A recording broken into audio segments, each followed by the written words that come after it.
राधे राधे, जय माता की भक्तों।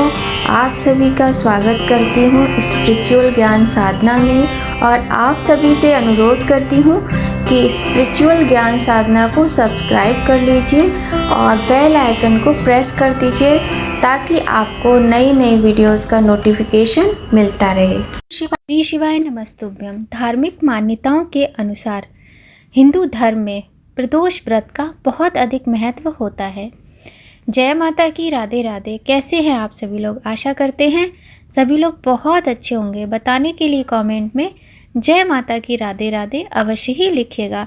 तो भक्तों, आज की वीडियो में हम बात करेंगे प्रदोष व्रत के विषय में।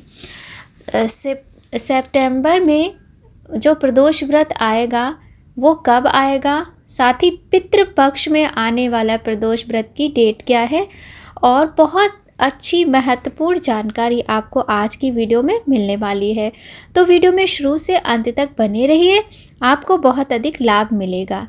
तो चलिए प्रारंभ करते हैं आज की वीडियो प्रारंभ करने से पहले आप सभी से निवेदन करते हैं, यदि चैनल पर पहली बार आए हैं तो सब्सक्राइब कर लीजिए, बेल आइकन को प्रेस कर दीजिए ताकि आपको महत्वपूर्ण वीडियोस का नोटिफिकेशन समय पर मिलता रहे।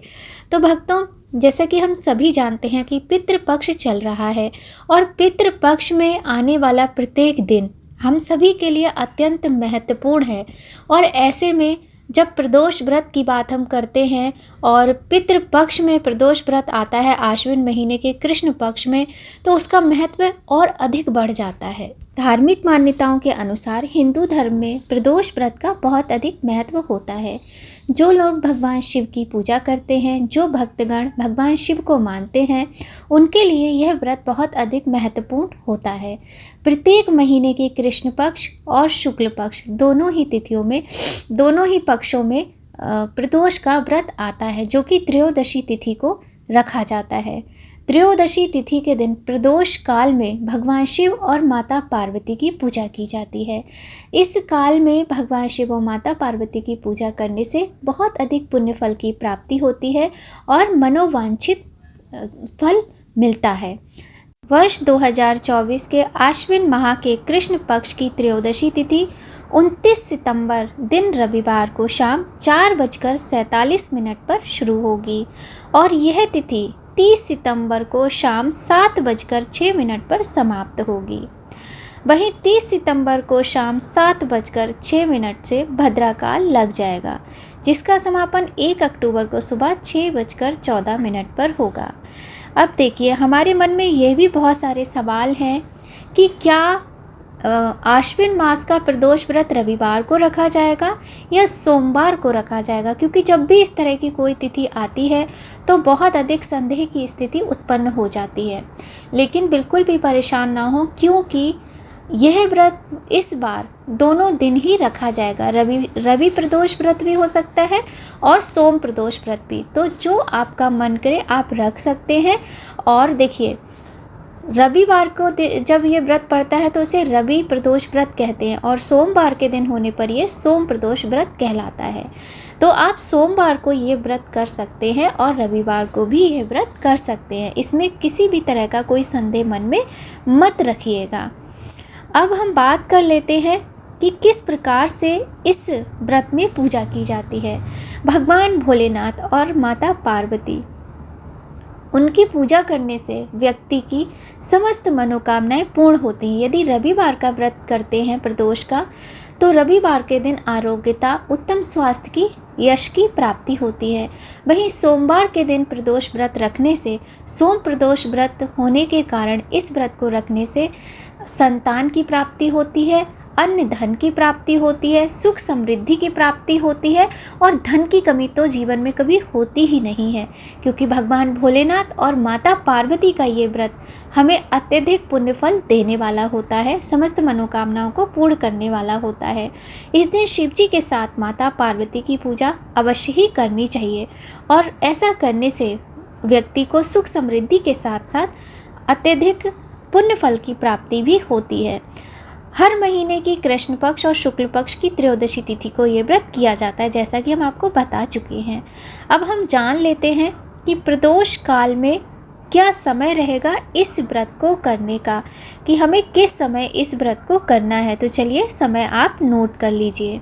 प्रदोष काल का समय त्रयोदशी तिथि के दिन सूर्यास्त से 45 मिनट पहले और सूर्यास्त के 45 मिनट बाद तक का जो समय होता है, वैसे तो प्रतिदिन का वही समय प्रदोष काल माना जाता है, किंतु त्रयोदशी तिथि प्रदोष व्रत में यह जो समय होता है उस पर विशेष ध्यान दिया जाता है कि इसी समय आपको भगवान भोलेनाथ की पूजा करनी है।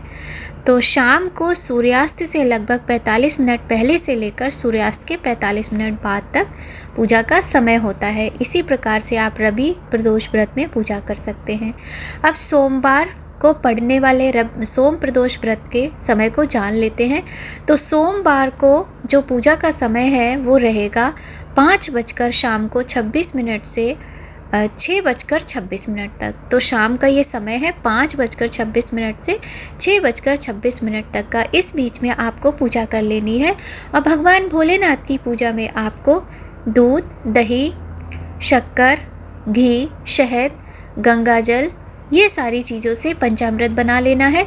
यदि पंचामृत नहीं बना सकते तो कम से कम गंगाजल और दूध का अभिषेक भगवान को अवश्य ही करना है। साथ ही चंदन, भस्म और 11 अक्षत के दाने, 11 काले तिल के दाने और 11 जौ, इस तरीके से जो भी जो सामग्री है चढ़ानी होती है।